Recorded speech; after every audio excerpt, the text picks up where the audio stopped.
Hello there! Over the past few years, I've made many custom digital minifigure designs, but never once have I shown you the process that I go through to make them. So I thought that I would take you on a behind the scenes look to see how you too can make custom minifigures like mine. Today, I'll take you through the processes that I use in three softwares: Affinity Designer, Bricklink Studio, and Bricklink Studio Parts Designer, to create a civilian minifigure that I'll need for an upcoming project. But without further waffle, we should probably begin making the minifigure, or else I risk making this video 1 year long. Okay, so to begin our minifigure, I've opened up Affinity Designer. This is a 1000 by 885 pixel background, and it's transparent. It'll become apparent later why it's transparent, but this will be for the front of the minifigure's torso. So I'm going to start with the pen tool, and I think I'm going to draw a kimono for our civilian. Right, so I'm going to want no background colour for this line. I'm going to want it to be a bit thicker so that it can be seen on the minifig torso. The actual main background, of course, is always going to be clear. That way, when we import this to Studio, we can make the background of the minifig torso whatever colour we want. Also, it will match 100% perfectly with the background of the minifig piece. Oops, didn't want to do that.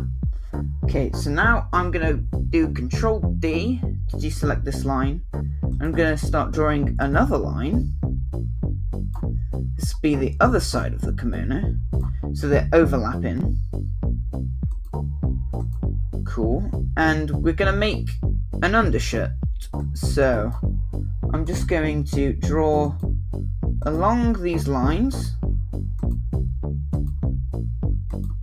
and then we're going to move this underneath those two lines, and we're going to make the background empty. So now we have this, and what colour should the undershirt be? I'm thinking kind of light blue. That's a bit dark.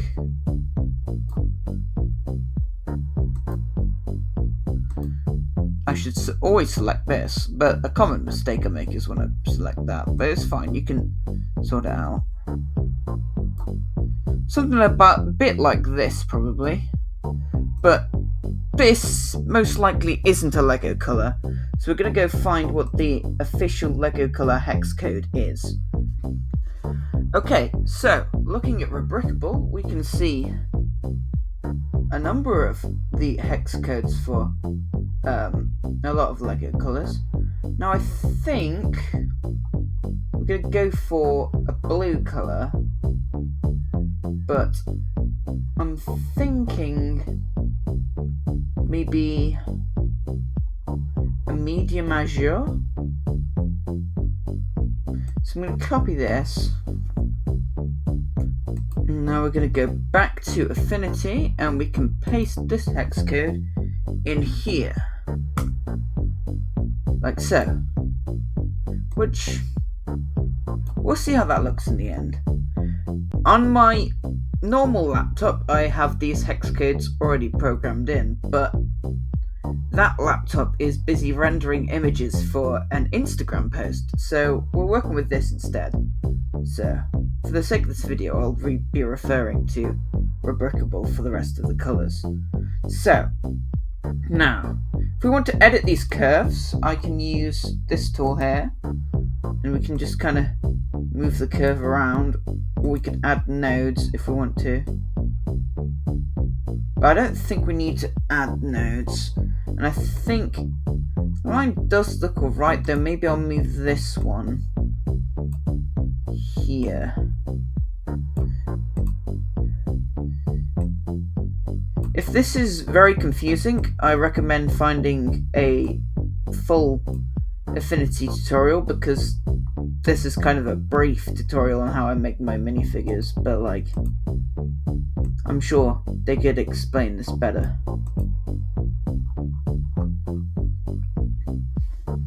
After all, I'm not a professional. So next, I think the kimono is going to have like a belt on the hips. So I think I might add some, creases here.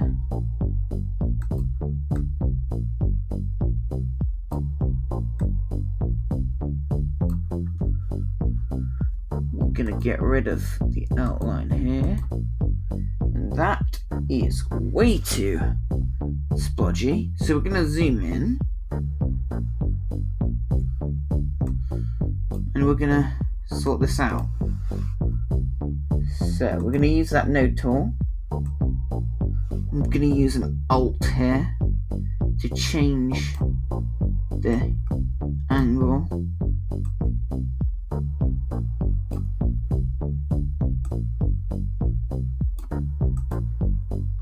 And that's looking pretty good.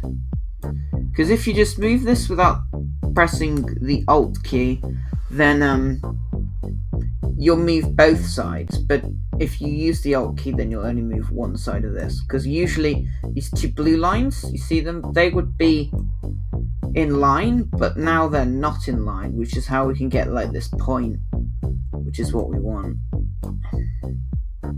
But I think we're going to move this out, so it's more of a triangle, but not quite a triangle, otherwise we'd use the triangle tool in there.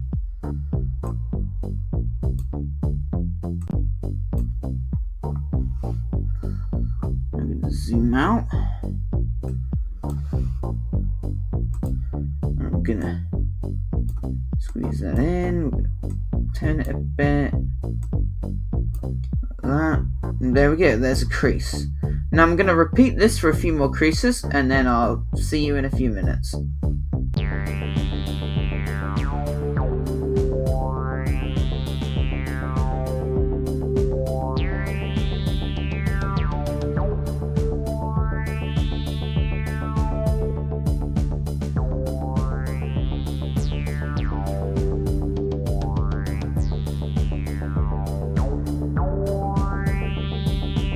Now, say from here that I wanted to duplicate one of these previous things, I can just select on this curve, and I can just go Control Z, Control V, and then I can put that as another crease there.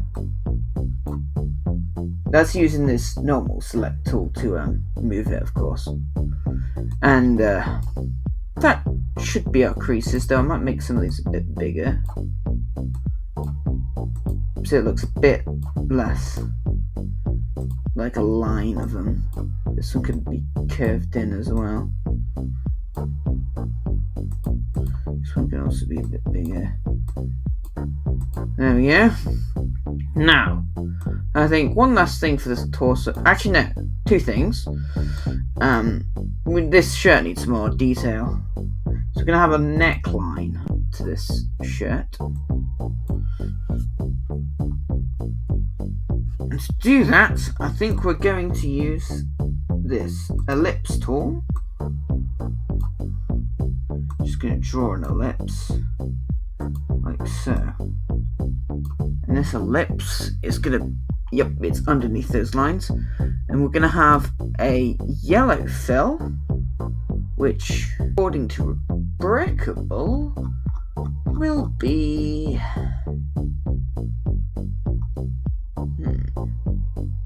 Or is it? Okay, this. Control C. And we're going to go Control V. And there we are. Now the neckline. I'll put it black for now, just so we can get the thickness right. Maybe that. And then it'll be a bit thinner, but like maybe like that. For a grey colour, light bluish grey. Let's go with that. Control C. And then Control V. There we go. There's the undershirt. The lips should probably be a bit bigger to make the figure a bit more interesting. I think it should be a bit more round as well, so we're going to increase the roundness of the neckline by doing this. It's a bit of a small neckline, especially because minifigs have really thick necks. I'm going to make sure this is central using this. So we're going to select the center. Because it's 1000 pixels across, the center should be at 500. There we go. So we can see our kimono is slightly wonky, but the neckline is perfectly centered. So, from this point, I began using the pre-made shapes to create a pocket design. These can be modified by stretching them or changing angles with the node tool. However, I wasn't content with the rectangular pocket, so I used a right mouse click to bring up a pop-up menu where I selected Convert to Curves so that I could modify them in the same way that I had been doing for my creases earlier.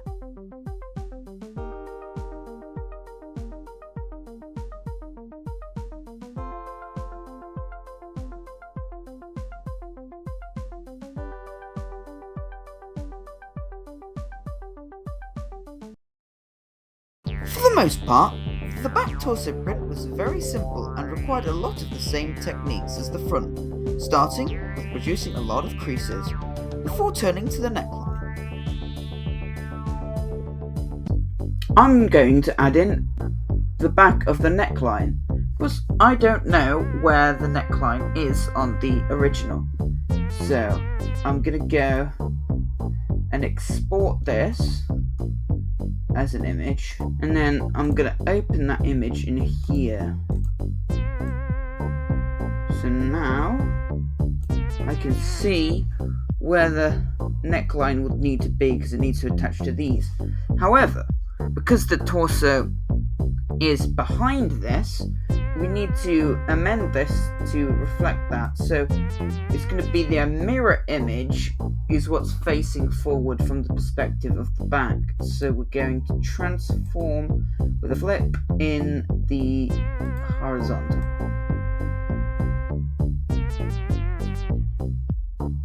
Which, if we zero this in at the corner, whoops,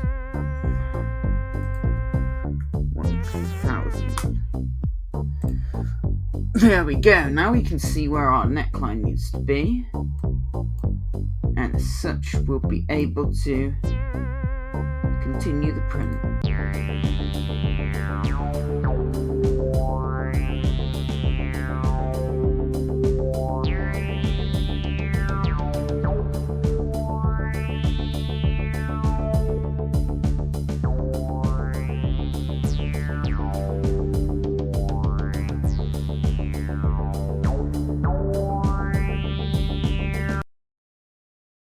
Okay, so I finished working on the back torso.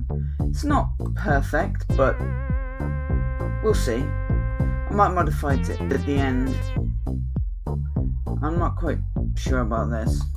But we're going to move on to the legs now. And for the legs, I've got a 1000 pixel by 1115 pixel background. This is also transparent, so it can be the same color as the Lego piece. But we're going to include a belt, and the belt I think I'm going to do the same thickness as the hips, which will be approximately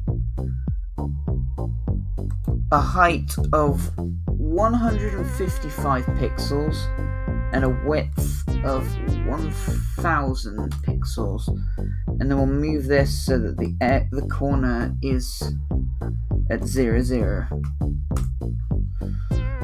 and then this will want to be a brown color,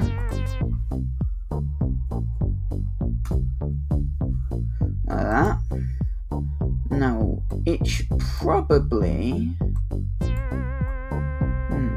kind of design do we want on this belt?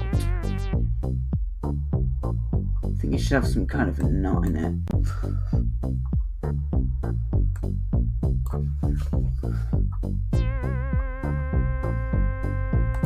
So we're going to take our pen, we're going to draw a knot.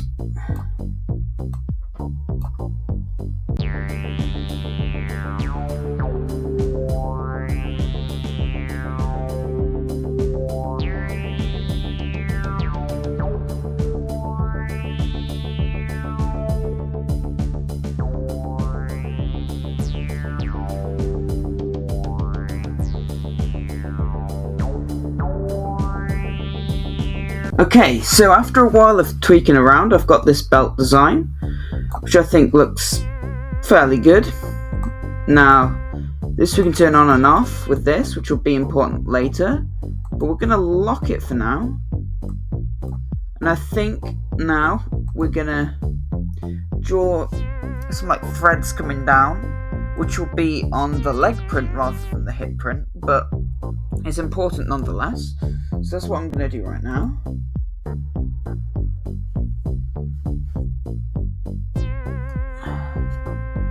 Just draw some threads. It's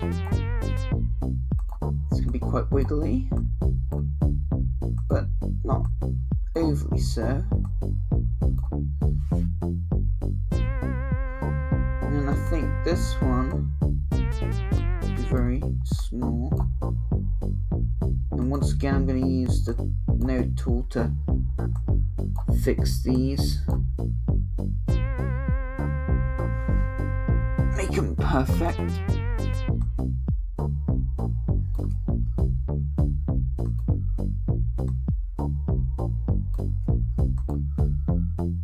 As you will see, there's a lot of using this tool to perfect stuff in my artwork. Kind of how it goes. Then we're going to fill these with that same brown colour.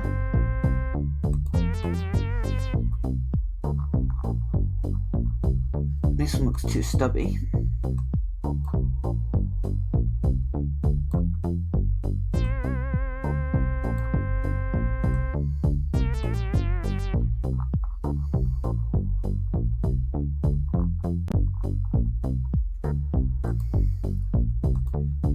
Extend this out like that. This one could be a bit wider because that one's so wide. We're going to extend the length as well. Sure. So that, but also because on the legs we won't always have this belt present, because on the hips the belt will be present, but on the legs themselves it won't be. So we're going to need to extend these upwards naturally. So I'm going to go here, we're going to add a node in there and there. Same with this one. And then we're going to move this node all the way along here. Something like this. Of course, this looks very unnatural, so we're going to curl them slightly.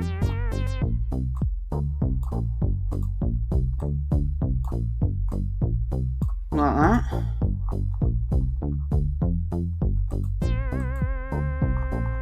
In our default position, this is what we're going to see, but we have the full length here if the legs are bent from the hips. So now, I think this is all going to be on top of the bottom of the kimono, and then we'll have some black boots peeking out from underneath. So for now, we're just going to drop a black rectangle here.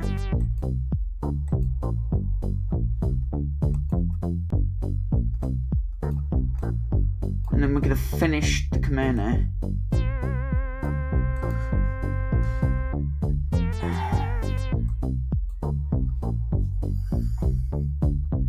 So the kimono is going to drape along here. It's going to go pretty frilly edge maybe. And then back all the way to the top like so.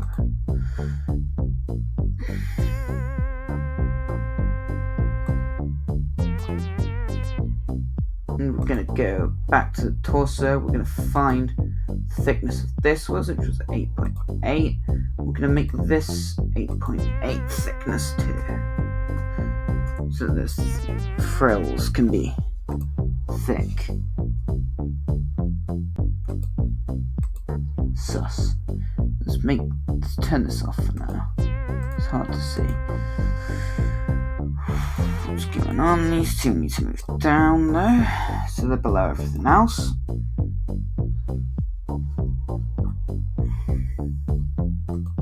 And we're gonna have some creases coming out from underneath the belt. But unlike the other creases, these ones need to go properly underneath, so that when we move the legs, the full crease is there. So yeah, it's just going to be a bit more of this, bit more adjustments, and I'll get to you when I get back to the point where I'm working on the shoes.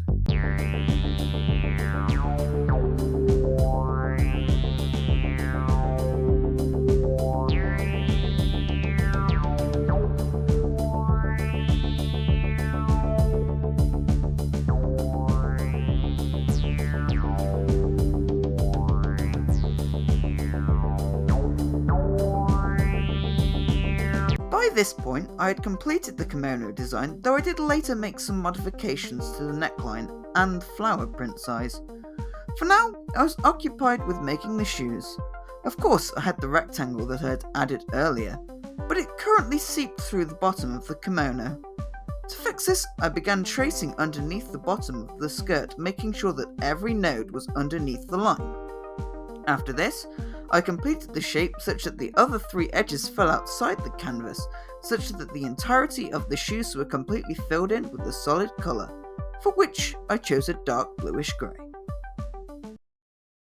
For the face prints of my custom minifigures, I generally reuse past templates as a base that I modify to create someone else. However, the only important information is shown on screen now, as once the eyes are in position, it becomes easy to build the face around them. The values shared are probably not 100% accurate to the official face prints, but are what I have been using recently. I finished this character's face by drawing a basic outline for the mouth and eyebrows, before enhancing the eyebrows with a bushy design. For the eyes, I wanted to give him a slightly cheeky look, so I partially closed the left eye by drawing a second ellipse and using the shape builder tool to subtract the second ellipse's area from the first ellipse. To subtract areas of shapes with the shape builder tool, select the two shapes, press the Alt key, and whilst holding the Alt key, click the regions of the shapes that you wish to remove. That produced this eye, which I completed with a little curve that followed the path of the subtracted ellipse. But now, I needed to alter the mouth, as it didn't match the cheeky look of the eyes. I decided upon a slightly open design, which was done by creating a black shape with outlines, then putting a white shape inside as the teeth. And as such, this character's face print was ready. All of my Affinity files that I have made for this minifigure were exported as PNGs at their full size, and now I was ready to apply them to LEGO parts. So here I have Part Designer open, and now I'm going to insert a new custom minifigure. And for each of these prints, which will be the face, the torso, and the legs, I'm going to use those prints we just made. So let me just quickly do that. And then we're going to add that to the viewport. There we go, he's looking quite cool. I forgot the back torso print, but luckily we can just use this, and then we can add the back torso print like so.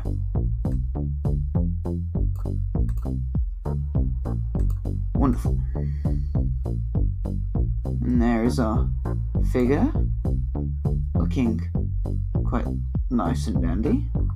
Now, for the legs, we're going to insert another custom minifigure, This time we're only going to care about the leg print, and we're just going to use the other leg print this time. And we're also going to add that to the viewport, which gives us this. Now we're going to export the face. We're going to export the torso.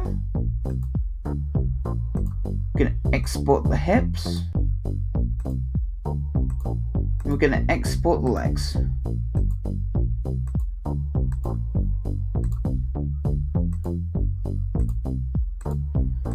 Now that they're exported, you should be able to open them in Bricklink Studio, which I will do now. I've opened up Studio, and now if we go to the custom parts palette, you should be able to see all your custom parts, and I'm going to filter by leg to find the legs.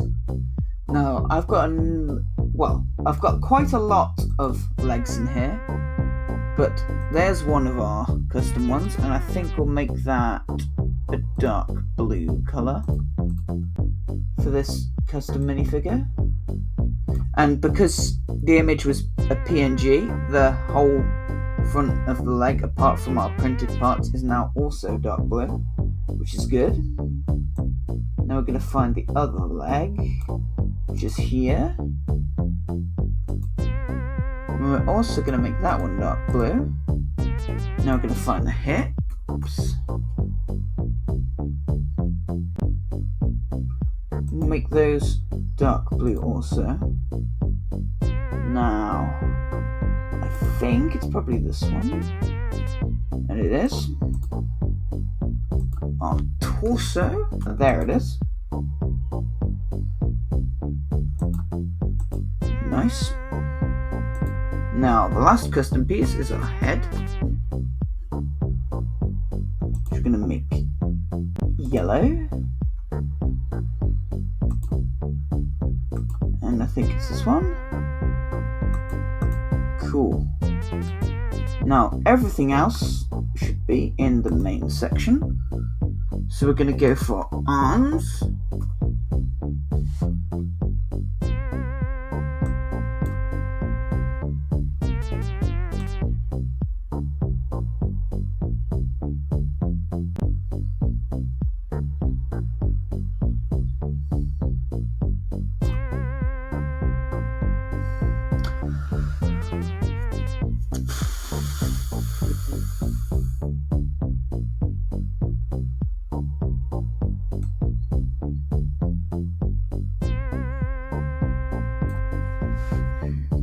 We're just gonna put that in there, and this here, but both of these are gonna be dark blue to fit our clothing. And we're gonna have some hands.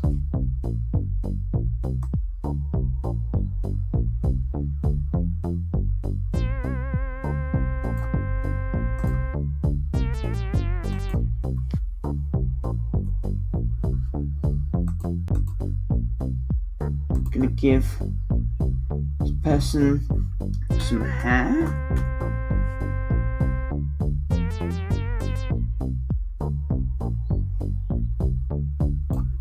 What if we go with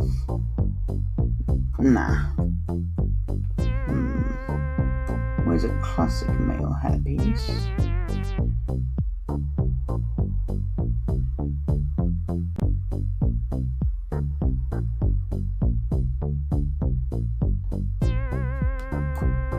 This one. I'm going to make that darker.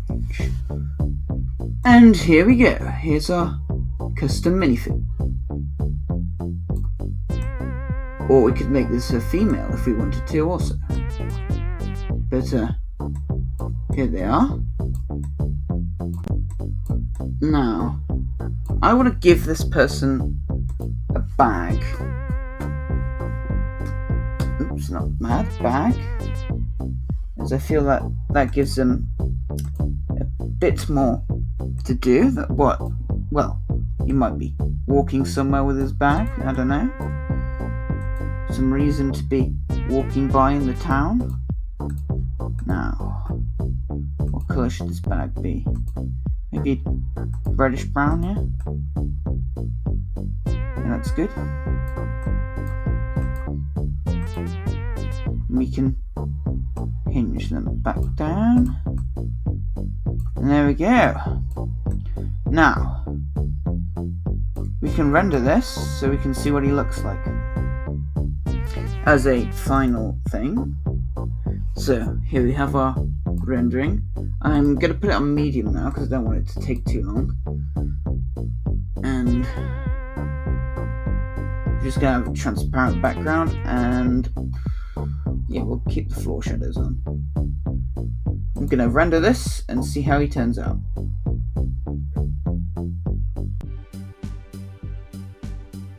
And so, here he is, our custom minifigure made with the parts that I designed in studio. Let me know in the comments what you think this person should be named. However, I do think he is missing something. There's one last thing I want to show you in this video, and that is how to dual mold two Lego pieces together using Studio Part Designer. I'm not using a CAD software because I'm not very good at that, but this is just a basic smashing two pieces together, if you know what I mean. If you want to know how to use CAD software to make your own custom pieces, I would search tutorial elsewhere. But that's not what we'll do in this video.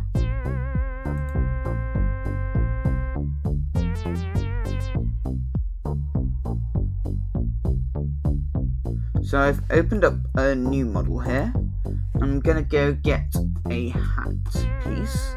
This is going to dual mold a hat with the hairpiece underneath. So we're going to go with this hat, and I think we're going to go for a dark brown. This part was then exported as an LDraw file, as it is one of the file types that Part Designer can open. So, I'm now going to open that part we just downloaded. So I'm going to import an object. I'm going to choose a file.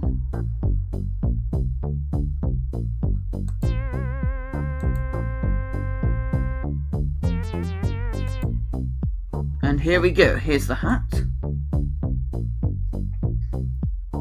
which should be its full size, and it looks it. Yeah, I'd say that looks right. And now we're going to go get that hair part. We're going to import Studio Part Hair. This way, we're going to be able to make it so we can change the hair's colour, but the hat will stay a constant colour. Because on Studio, you can only change one of the colours when you do a dual molded part. So if you wanted the hat in a different colour, you'd have to change the colour to start with. So here is our hairpiece. And we're going to move this so that, as you can see in our connectivity port, we can see where the connections are on the pieces. So we're going to move this so that the connections align. And then that will give us a good indication of how much of the hairpiece we need to keep and how much we'll remove.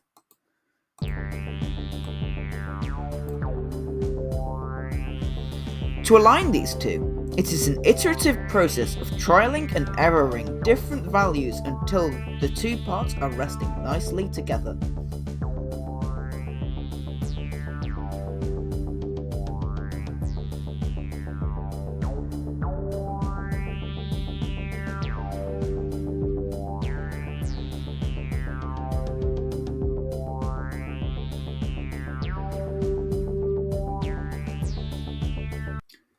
Now we're going to go back here, we're going to move this forward to the side, And now we're going make that 3 to the side. Now we're going to erase the top of this piece.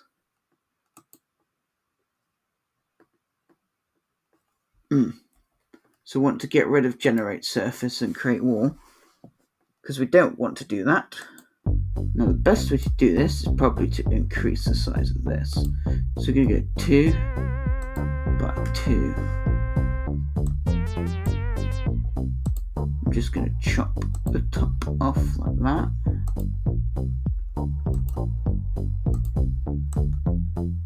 Now let's move this back underneath to see if that was enough or whether it was too much. And it looks to be about right. That seems to be about as much as we needed to chop off, I think.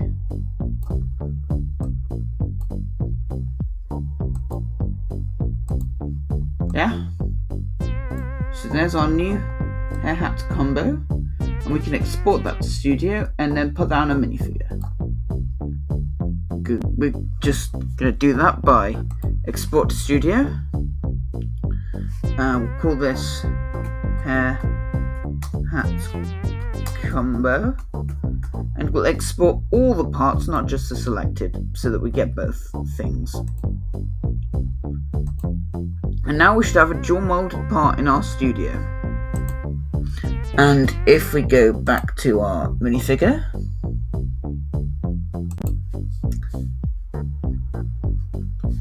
we should be able to find in our custom parts palette a new piece has been added. Should be this. And indeed it is. So we can change this to ginger, and that gives him his ginger hair back. We can put this on here like so. And there we are. Our guy is now wearing a hat. But unlike if we just put the normal hat piece on, he hasn't lost his hair. So yeah, that's been our quick tutorial, and we can render this now as our guy, and yeah. Also, we could then take these parts and change the colours if we wanted to. Like this guy, he could have grey hair. Sorry, English spelling. Like bluish grey. And we could have a sand green for the kimono.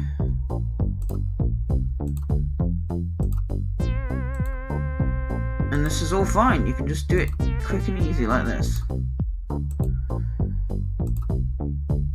Maybe he doesn't have a bag, this guy, but maybe this guy has a different face, and we can go back to our main and we can just get a normal face print from the head selection.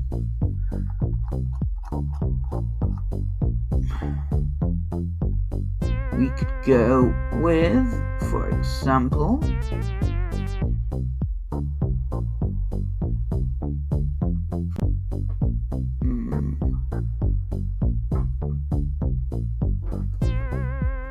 we could go with, that's too scary.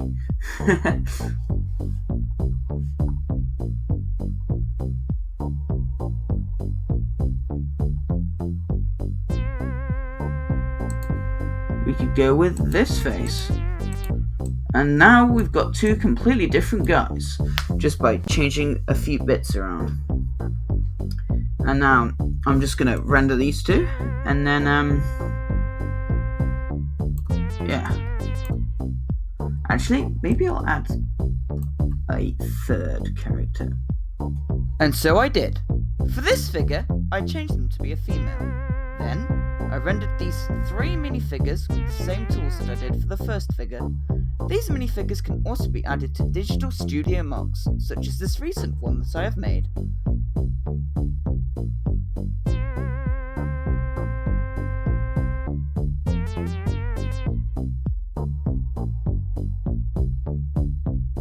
And yeah, I think they look good on the mark.